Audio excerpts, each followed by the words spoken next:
Hello, how are you? How many of you have taken a MOOC so far? Okay, I see some hands here. I know that a few years back we used to ask questions, which I have seen Andy DiPaolo ask at one time in one of the conferences in Germany. How many of you have taken online course? But now we ask about how many of you have taken MOOC.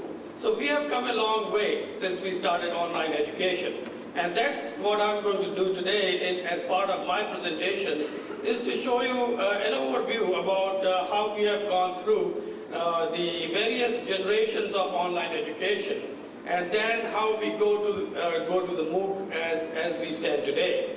And that will be essentially then handed over to Anand to take it from there. So what I'm going to do is take you through a journey to the MOOC. And that will be my own personal journey as one of the director of Hypermedia Lab at MIT, as well as principal educational architect involved in the MIT Singapore project. So with that understanding, number one thing we have to understand here is the MOOCs have finally arrived. And as you know, every day in various publications you will see one or two announcements about the MOOC. And MOOC is in so much press today that everyone is trying to figure out what is this MOOC. And as you know, it stands for Massive Open Online Course. And if you see now online, if you just Google MOOC, you will see that every major university, MIT, Harvard, University of California system, everyone is trying to get into the MOOCs. So where does this MOOC come from? If you remember, and I'm sure many of you who are the parents, you have kids who are playing games. And they play games like FIFA, where they are playing with hundreds of other people from all over the world, which is called massively open, games which are played by a lot of different people, which was called MMOG, massively multiplayer open games. And that's where the terminology came from, MMOG, where you could be anywhere in the world and then you could be playing with hundreds of people. So if you look at the MOOC, one of the number one thing there is a lot of learning happens by the team learning through hundreds of students now connecting together and then forming what we call learning teams. And so there are some, I would say, paradigm shift that is happening now in terms of the learning as well as learning models and how MOOCs are going to make a difference in the way we have understood and thought about learning, especially in the context of higher education. So let's look at edX, which we'll talk about as a point, and I'm going to talk about that a little bit later. But then we are also looking at for-profit endeavor like Coursera and Udacity, and there is a reason that they are not the only two players, but these are the major players in the field of MOOCs, which are really creating a lot of buzz in the nation. So let's go through a journey from 1996 to 2012. So that's the journey of MOOCs. So we start with one of the courses that I offered. I joined MIT as a student first and I will not tell you the dates for obvious reasons. But when I completed my PhD in 1992, I joined MIT Mechanical Engineering Department as a faculty, and also got involved with some of the online projects working with Anthony Patera and Bob Brown, as well as all of these people who were trying to get MIT Singapore program going. And so I offered a course, Desktop Learning for the 21st Century and Beyond. And that was open for all the faculty to understand how we can do technology in teaching. And the reason they asked me to do it because I was teaching a course in molecular dynamics, it so happened, a long time back, with silicon graphics machine which were connected directly with San Diego Supercomputing Center. So we could do this computation and show the pictures, show all the graphics in real time running from the Supercomputing Center. And that course got a lot of interest from the student body, both in nuclear as well as in other departments. And that's how I got involved and asked by then Dean to say, why don't you do this for the department as well as School of Engineering. So I formulated what is called Hypermedia Teaching Facility. That was the beginning of it. As one of the first experiments that we did, and we are talking about 1996, produced the first CD-ROM.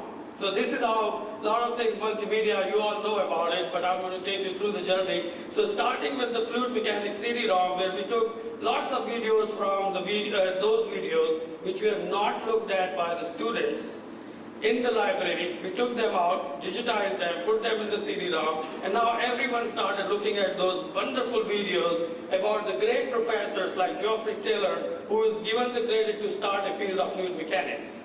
And this is where it comes down to in the MOOC sense as well. Won't you want to learn relativity from Einstein, if you had that way to do it? Or learn about quantum electrodynamics with Richard Feynman.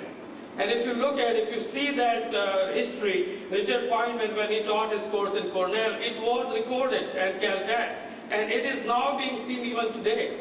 And I think those are one of the things that MOOC is now going to provide. So from the CD-ROM, we then moved on to what is called Mosaic. Mosaic was the first browser which came out of NCSA, where it was a research project funded by NSF in UIUC, University of Illinois Urbana-Champaign.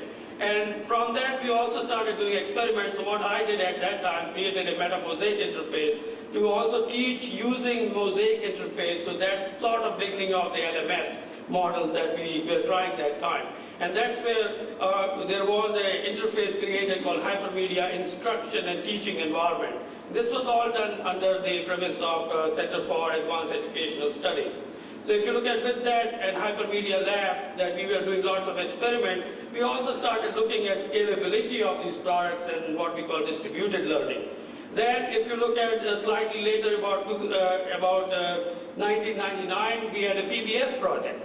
And so we were streaming video by that time, and there was a company called Real Video, so we used the real time and real video in order to do real-time video production.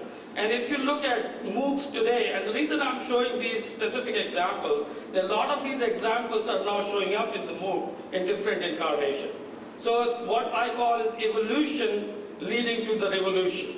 And the revolution part, I'm going to have Anand to talk. I'm going to talk about evolution.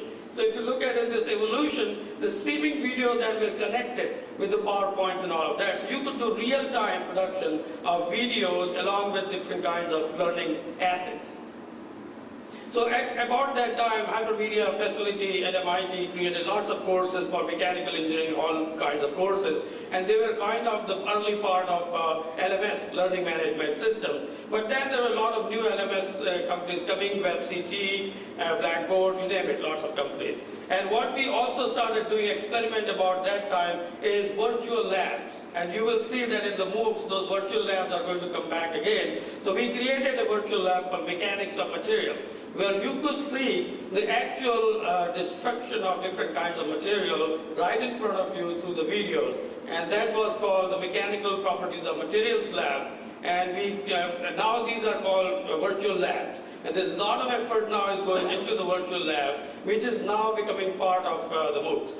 So in that virtual lab, you could also see a lot of these experiments and video all together so that you have highly interactive experience. With that, we also did some of the web lab versus wet lab experiments. So we created a rotometer experiment for chemical engineering where you had to go and calibrate a rotometer, which is a flow measuring device in chemical engineering. And you had to do that in the classroom or in your lab, but you only got 2 chances to do it. When we created this virtual rotometer experiment, you could do hundreds of times.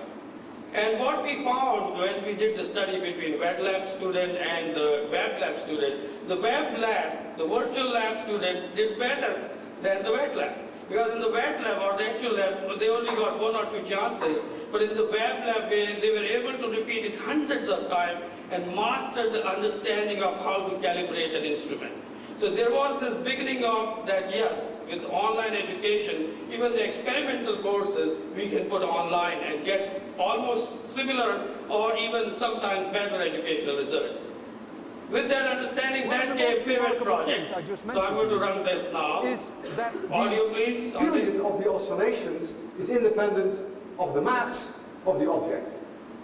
That would mean if I join the bomb and I swing downwards the bomb, that you should get that same period. Or should you not? I'm asking you a question before we do this awful experiment. You count. Wow, my expectations are high. I want to hear you loud. You ready for this? Yeah. 3, 2, 1. And here is the teamwork of an elephant.